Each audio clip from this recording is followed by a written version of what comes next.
1980, an extraordinary trial opens in Beijing. 35 judges face one woman, Jiang Qing, aged 66. 5 years earlier, she and her husband Mao Zedong were ruling communist China. Now she is accused of counter-revolutionary crimes. One man is watching this trial from the sidelines, Deng Xiaoping, the country's new #1. In order to impose his political reforms, he must first convict the woman who represents the extreme left of the Chinese Communist Party. So on the one hand, we have a woman described as tyrannical, responsible for thousands of deaths, and on the other, a man first seen as the great modernizer of China. But are they really so different?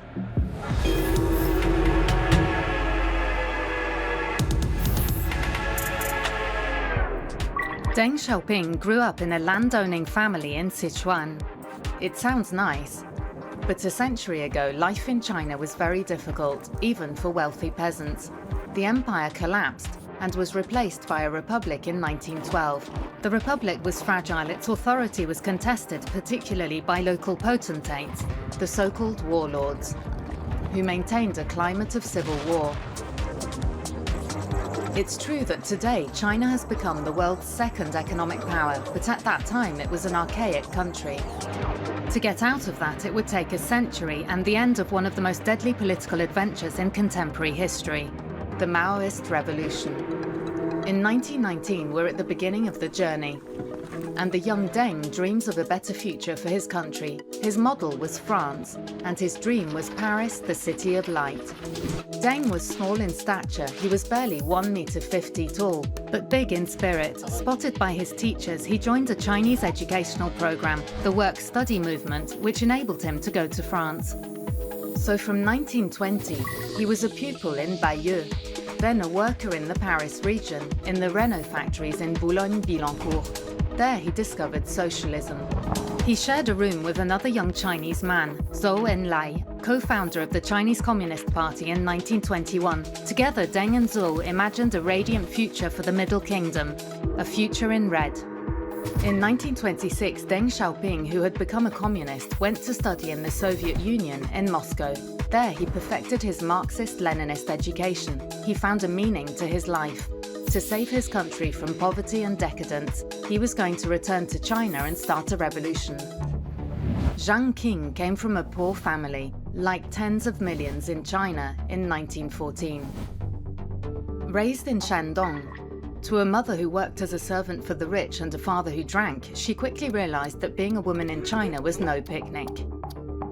Her chance came in the theatre, which she discovered in 1930. She was young, barely 16, and she was ready to do anything to escape poverty and anonymity. In 1933, she arrived in Shanghai, the great metropolis, to try her luck under the name Lan Ping, Blue Apple. There, she began appearing in popular films.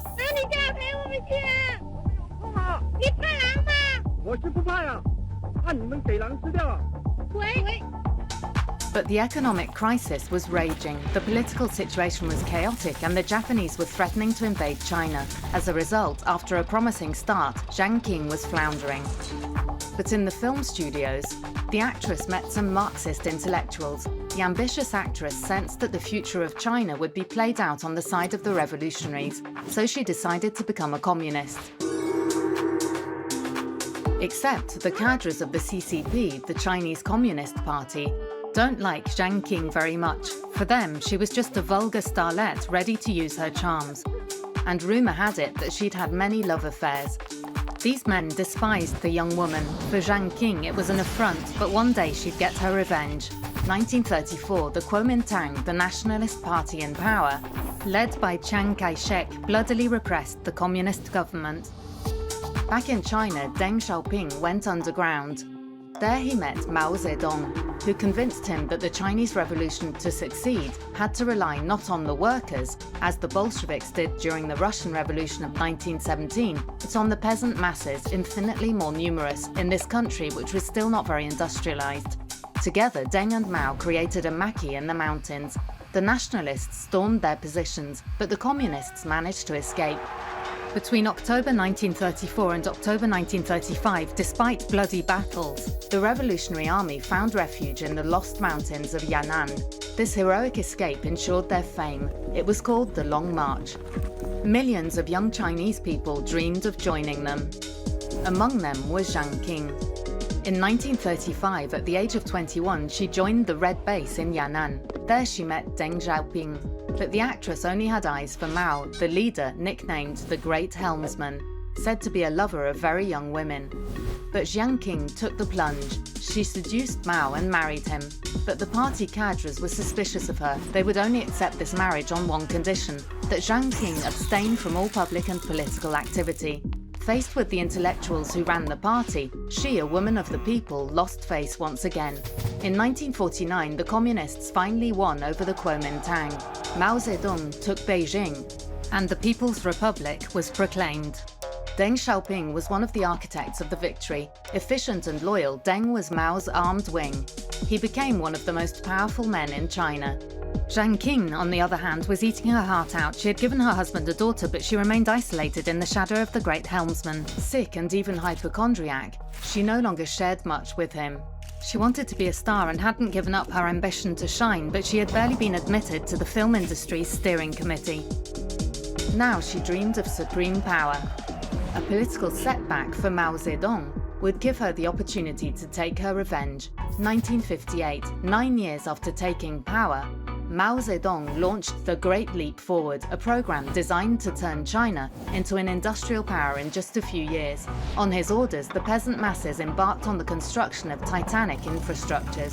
But this initiative didn't have the desired effect at all. It was a disaster. Agricultural production collapsed, and at least 30 million Chinese people died of hunger.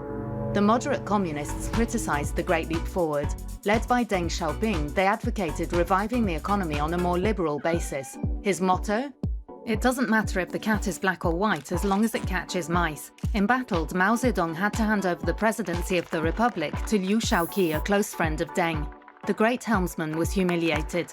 Jiang Qing knew this feeling well. This failure brought them closer together. Behind the scenes, the Zedong couple prepared a counterattack. Together, they would soon unleash a political earthquake, the Cultural Revolution. Spring 1966. The left wing of the Communist Party called for a resumption of revolutionary reforms. Their slogan, "Fire on Headquarters." In other words, the party chieftains, those who ousted Mao. Jiang Qing took the lead. In August, millions of young Chinese people brandishing the Little Red Book, a collection of Maoist maxims, applauded the Great Helmsman in Tiananmen Square in Beijing. Fanatical, the young people raged against the hierarchy. Young workers and students enlisted in the Red Guards, a militia that persecuted and deported teachers and party cadres. Chinese society and culture was literally purged. Jiang Qing finally got her revenge. Accused of bourgeois revisionism, the intellectuals who had scorned her were mercilessly hunted down. Obviously, under her direction, the Peking Opera had to sing the praises of the revolution.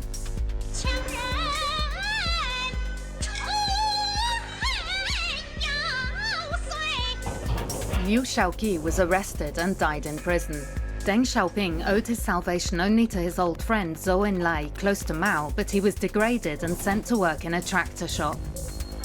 His eldest son was imprisoned, beaten, and became a paraplegic. The whole country descended into anarchy. 1976, exhausted by years of constant unrest, China was on its knees. The Cultural Revolution had killed over 1 million people. The People's Republic and its billion inhabitants were ruled with an iron fist by the Gang of Four, a small group of 4 leaders including Jiang Qing. Old and sick, Mao had let go of power, and on the 9th of September the Great Helmsman died. Immediately, Jiang Qing's enemies raised their heads. She was arrested. The Cultural Revolution was stopped dead in its tracks. Soon, Deng Xiaoping took over the leadership of the country. From 1978, he launched a series of spectacular reforms, what he called the Chinese road to socialism. This time, there was nothing to stop him from imposing his modernization program. To revive industry, he created special economic zones governed by the rules of capitalism in order to attract foreign capital. To curb overpopulation, he imposed a one-child policy. Abroad, Deng was a hit. The whole world praised his kindness. In 1979, he embarked on a triumphant tour of the USA. But at home, Deng wielded power harshly. He liquidated the leftists. For his victory to be complete, he only had to deal with Jiang Qing. 1980, Deng Xiaoping organized a show trial. In addition to 35 judges, there was an audience of 600 people and above all cameras that would broadcast the event to every home with a television. The aim was to prove to the whole of China that the reign of the Red Empress, as Mrs. Mao was now known to the people and the official press, was over. Jiang Qing had already spent 4 years in prison. Guilty or not, she didn't stand a chance. The verdict was decided in advance. The charges against her were overwhelming: persecution of party and state leaders, plotting to overthrow the dictatorship of the proletariat, all-out repression, etc., etc., etc. But Jiang Qing did not give up. Far from disputing the charges, she took them on with courage and even boasted about them. 战争的时候，唯一留在前方追随毛泽东主席的，只有我一个女同志。你们躲到哪儿去了？ She insulted her judges and threatened the regime with the vengeance of the masses. On the 25th of January 1981, she was sentenced to death with a 2-year reprieve. In memory of her late husband, the widow Mao's sentence was finally commuted to life imprisonment. In poor health, she was placed under house arrest and committed suicide on the 14th of May 1991. She left behind the image of a manipulative, power-hungry woman, which she undoubtedly was. But this image and this unmitigated accusatory discourse allowed the communist leaders to overlook the responsibility of her husband, Mao Zedong, for the tens of millions of deaths during the Chinese Revolution. And today, the portrait of the Great Helmsman still hangs in Beijing's Tiananmen Square. Deng Xiaoping, who died in 1997, did revolutionize China. His reforms led to phenomenal economic growth, averaging 10% a year for 30 years, unprecedented in human history. A communist success story was achieved according to capitalist rules. Deng Xiaoping dreamt of restoring China's position as a great power, so he succeeded. Today he appears as a pragmatic leader, as measured as Jiang Qing was extreme. But he maintained at all costs the Communist Party's grip on Chinese society. And when students peacefully challenged this dictatorship in 1989 in Beijing's Tiananmen Square, it was he, Deng Xiaoping, who ordered the army to fire at the crowd, killing thousands in just a few hours. In the end, both of them, the son of a good family and the daughter of the people, shared the same vision of revolution. That of radical exercise, where power is conquered by force and retained by any means necessary.